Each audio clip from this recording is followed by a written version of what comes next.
Vanthali bar association દ્વારા advocate પર ખોટી ફરિયાદ થતા આવેદન। જૂનાગઢના વંથલી પાસે નરેડી ગામે ફરિયાદી હિતેશ બરવાડિયાએ વિયુવદર એડવોકેટના ભાણેજ જીવા ઓડેદરાને મારકૂટ કરી માર મારેલ, જેના કારણે જીવાભાઈને વંથલી સરકારી દવાખાને દાખલ કરવામાં આવેલ, જે અંગેના સમાચાર મળતા 12 સભ્ય એડવોકેટ વદર વંથલી દવાખાને ગયેલ ત્યારે થયેલ બાબતવાળી ફરિયાદ અને અન્ય સાથે મળીને અમારા બારના સભ્ય વીયુ વદરને જાનથી મારી નાખવાની ધમકી અને મારકૂટ કરી ગાળો કાઢેલ, જેના કારણે વીયુ વદર એડવોકેટ હિતેશ ઉર્ફે કાશી તથા અન્ય લોકો સામે વંથલી પોલીસ સ્ટેશનમાં ફરિયાદ લેવામાં આવેલ।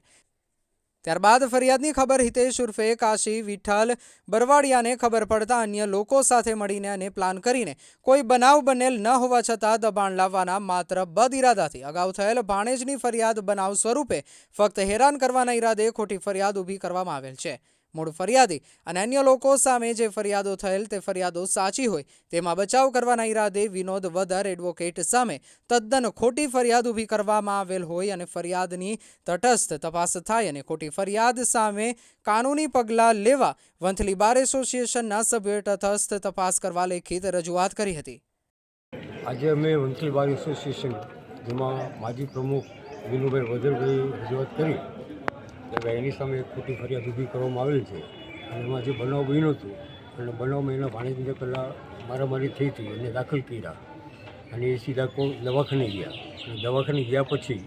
એને મારવા માટેનું પ્રયત્ન કર્યું એટલે એને ફરિયાદ કરી છે। એ ફરિયાદનો બચાવ કરવા માટે વદરભાઈ સામે ખોટી ફરિયાદ ઊભી કરવામાં આવેલ હતી, જેના અનુસંધાને વંથલી બાર સાથે મળી અને ડીવાયએસપી સાહેબ અને જે પીઆઈ છે આપણે વંથલીમાં એ સાહેબને મળીને રજૂઆત એ લેખિતમાં આવેદન આપ્યું કે આની તટસ્થ તપાસ કરવામાં આવે અને જો ખોટી ફરિયાદ હોય તો ફરિયાદની સામે પગલાં ભરવા એના માટે અમે આવેદનપત્ર આપવા આવ્યા હતા। ખોટી કોઈ રજૂઆત અને એની સામે કોઈ ખોટી રજૂઆત આવે તો ધ્યાને ન લેવા એવી વિનંતી માટે આવેલા હતા। અહેવાલ રહીમ કારવાત, લોકાર્પણ।